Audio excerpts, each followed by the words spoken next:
Josué enfrentou as muralhas de Jericó, o desafio foi muito grande. Tá? Agora, o que a gente aprende com isso essa queda das muralhas, ela representa a vitória da fé sobre os obstáculos humanos, como falou aqui o Carlinhos, né? Nós temos um pastor e é pela fé. Nós estamos aqui pela fé. Então, pela fé, eu gosto muito da tradução, Carlinhos, muito pelo inglês, eu fiquei enamorado. Paixão não, paixão sofrimento. Que o inglês fala assim, o Senhor é meu pastor, and I have all I need. E eu tenho tudo que eu preciso. Então não entra a palavra não. Porque às vezes você, como ele falou, você é muito atraído para falar a palavra negativa. Tudo é não. Não é? Sabe aquela fala da criança que é não, não, não, não? Então, o Senhor é meu pastor e nada é... Não, não. Tudo, Ele é o meu fornecedor. Tudo o que eu preciso. Então, esta queda das muralhas lembra assim, por mais que esteja faltando tudo, mas como diz aqui no Baptista, né? Mas eu sei em quem tenho crido e estou bem certo que é poderoso para guardar o meu tesouro até o dia final. Nunca esqueçamos, irmãos, nós precisamos ver como Deus vê, tá? Ver na visão ou ver com os olhos de quem? Os olhos de Deus. E nunca ver com os nossos olhos. Os nossos olhos, irmãos, são mentirosos. Sabia? Os nossos olhos são mentirosos. Tá? Porque, irmãos, física mostra muito isso, né? Vamos ser mais práticos. Por exemplo, a água que você lava o rosto de manhã. Para quem não toma banho de manhã, mas lava o rosto de manhã. Aquela água que você abriu da torneira para lavar o teu rosto, é a mesma água que você, quando termina de lavar o rosto, ou já mudou aquela água?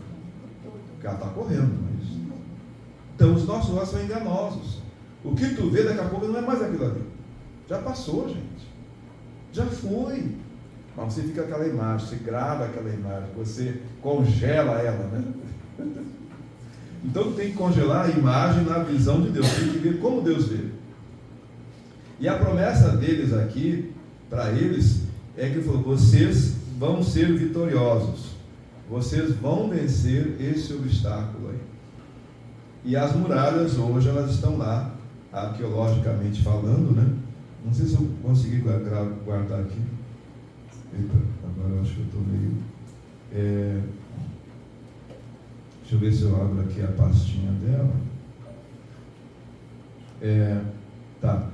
Então, essas muralhas hoje, elas estão lá. Quem vai visitá-la, né? Vai ver lá vai ver lá o que foi isso. O que foi? Era inexpugnável, não tinha como aquelas muralhas caírem. Eles deram 6 voltas. Eles deram quantas voltas para derrubar o Marcos? 7 voltas só? É isso mesmo? Vamos lá. Eles deram quantas voltas durante 6 dias? Deram uma volta a cada dia. Aí deu 6 voltas, não deu? E no 7º dia deram quantas voltas?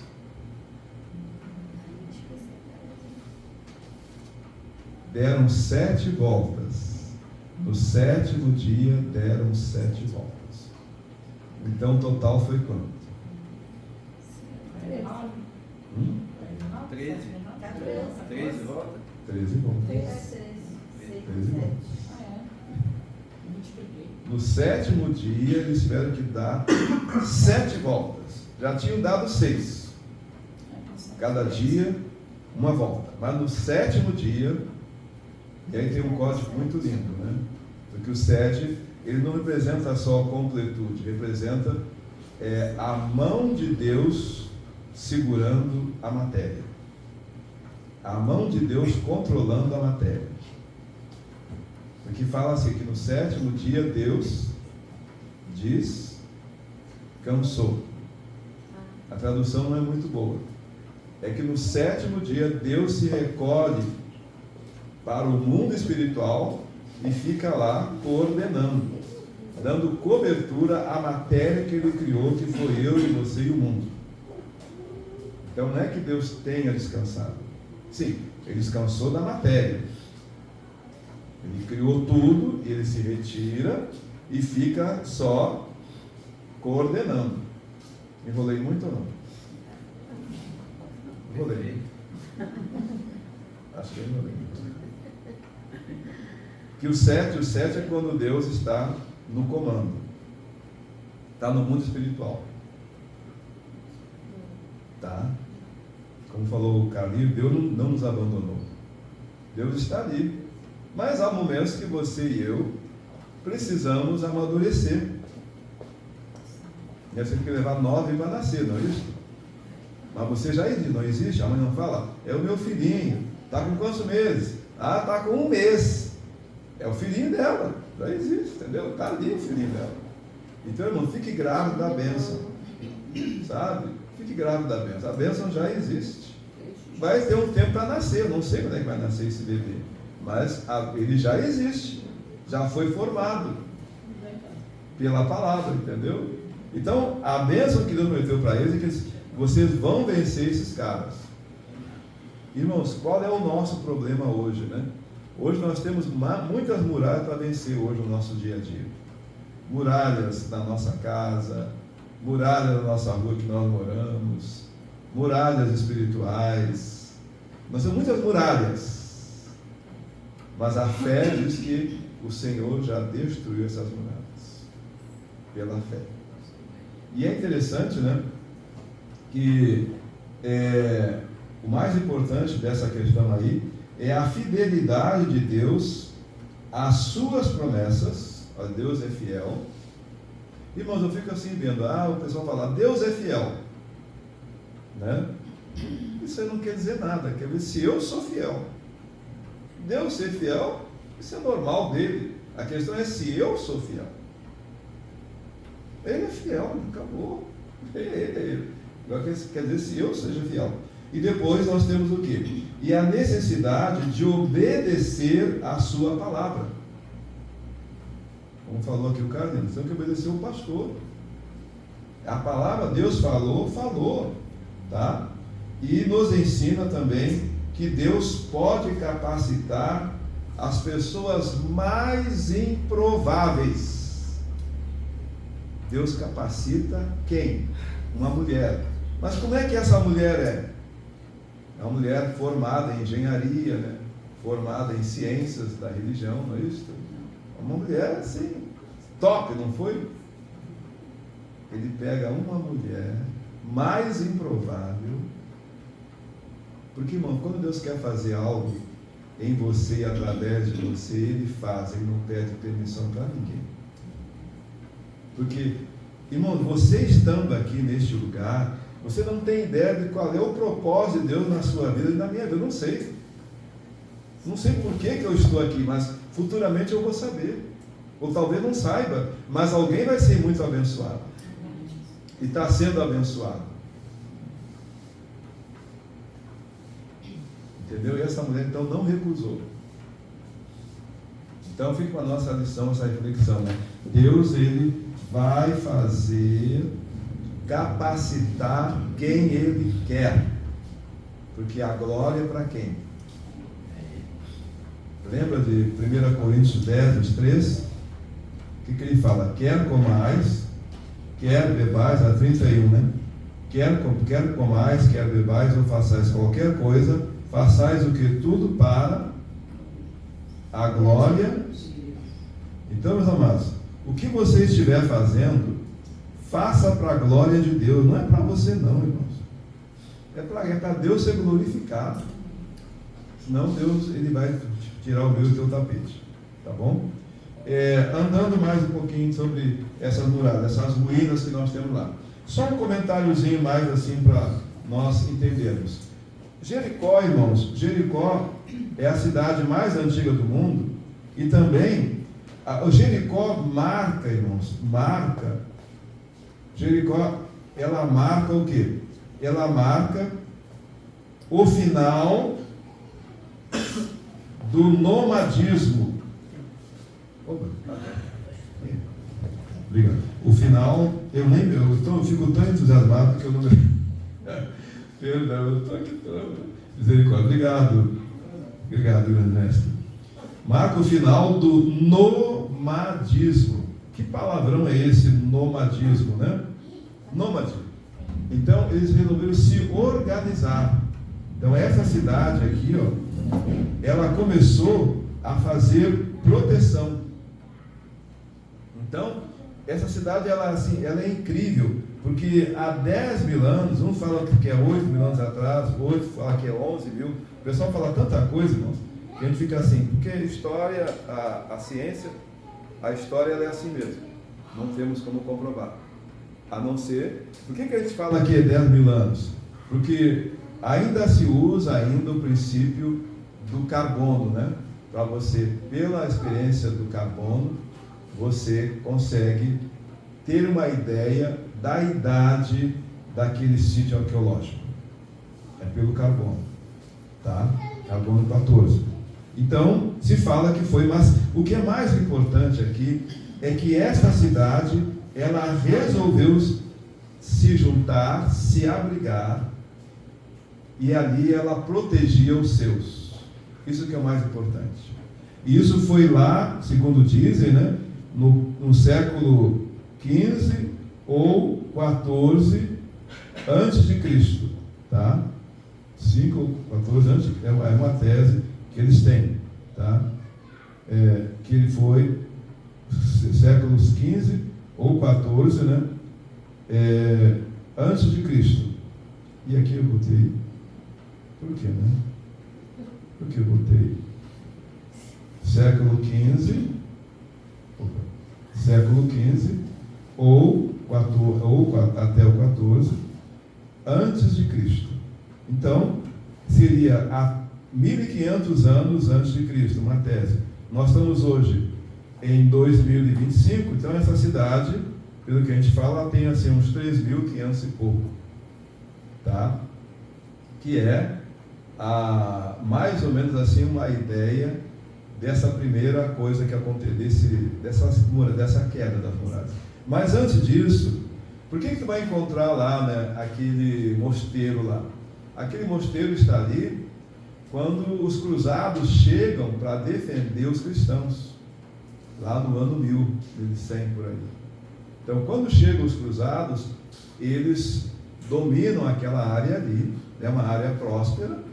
Aí, quando os cruzados saem, quando o Saladino vence e manda os cruzados ir embora, a Jericó, daquela época, tornou-se uma cidade muito triste, sem limpeza, sem higiene, descuidada, sabe, muito triste. Na época que estavam lá os cruzados, foi construído aqueles mosteiros todos que a gente vê ali, tá? É pena que não sei onde eu botei esse arquivo, estou tentando achar ele aqui, ele está em algum cantinho aqui. Deixa eu ver aqui, nova pasta, Mar Vermelho, Mosteiro de Suécia.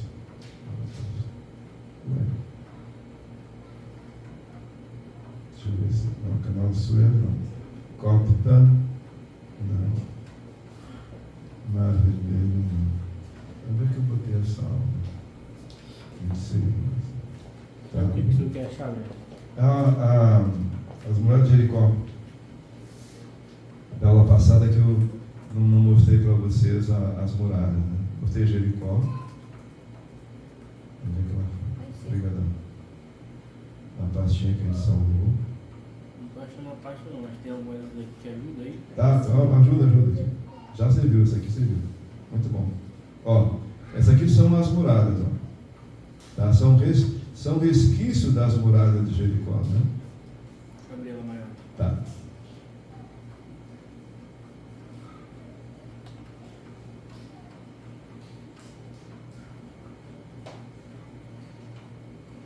Ó, então, tá aqui, ó, essa parte aqui. Ela tinha 6 hectares de comprimento.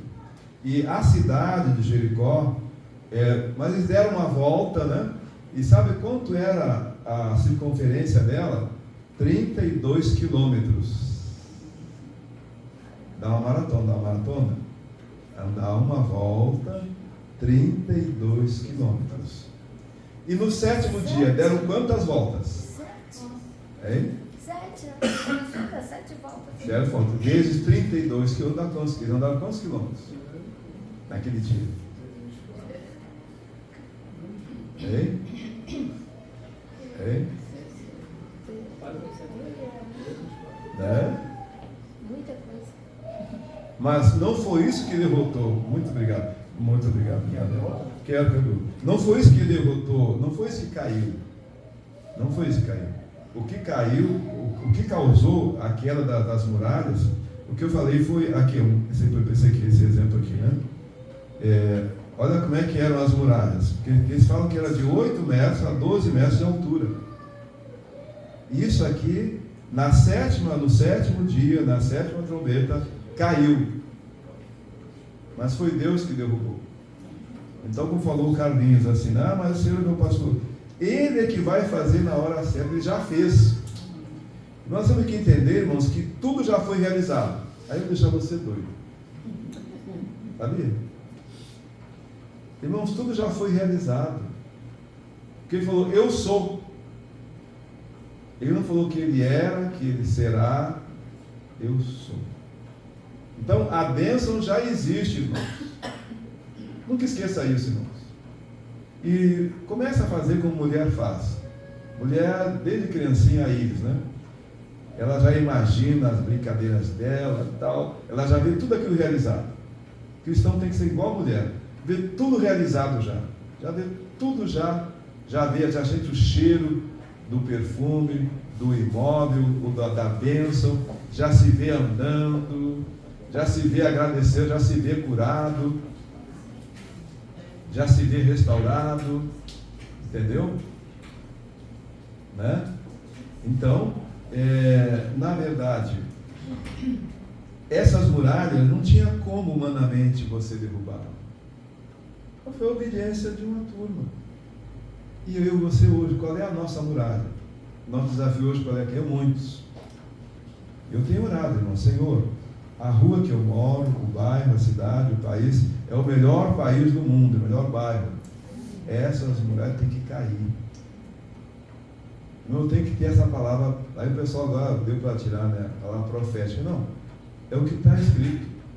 Seja qual for a muralha que você esteja enfrentando, que nós estejamos enfrentando, você já veja essa muralha já no chão.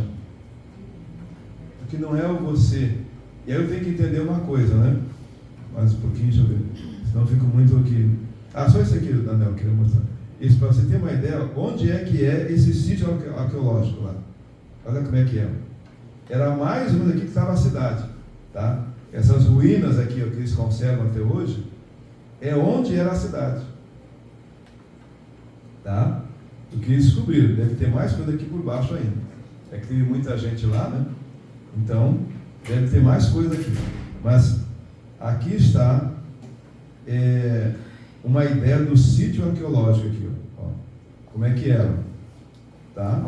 Dá uma ideia para você como é que era. Então, tudo isso aí caiu, tudo isso aí foi embora. Então, o que a gente quer dar ênfase para você é que a engenharia deles era maravilhosa, não tinha como essa cidade ser destruída, só o poder de Deus, tá?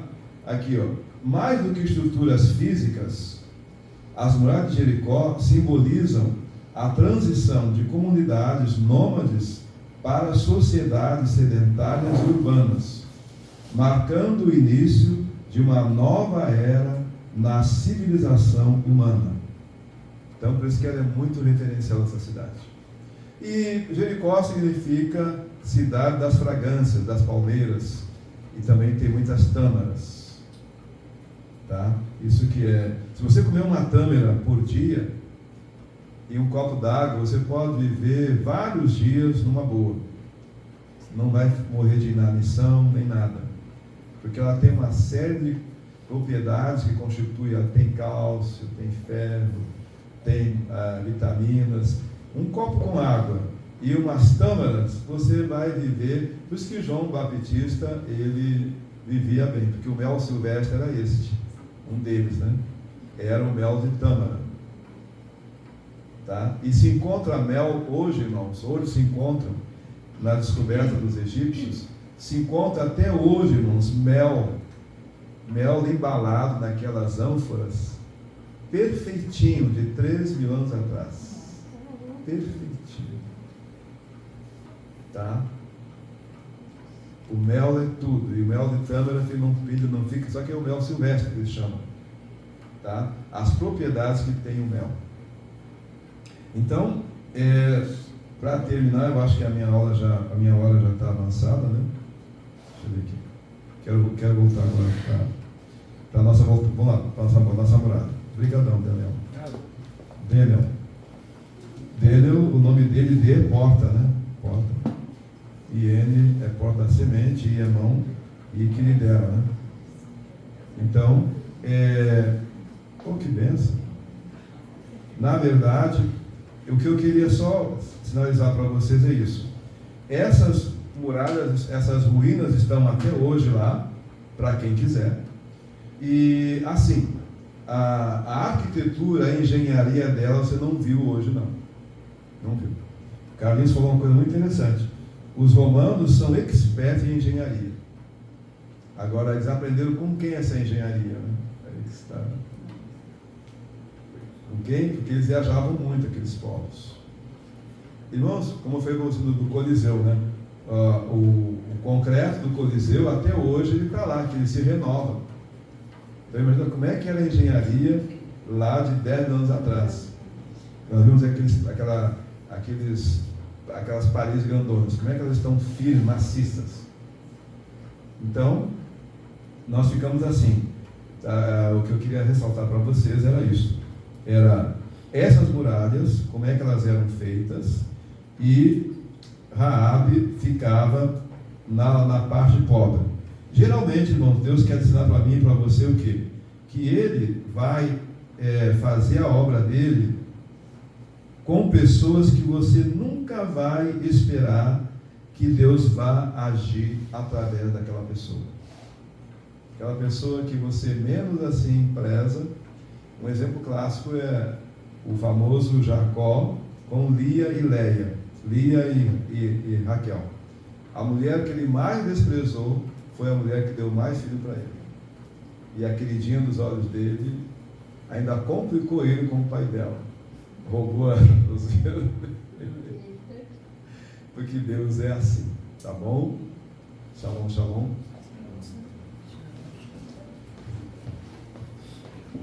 Thank you.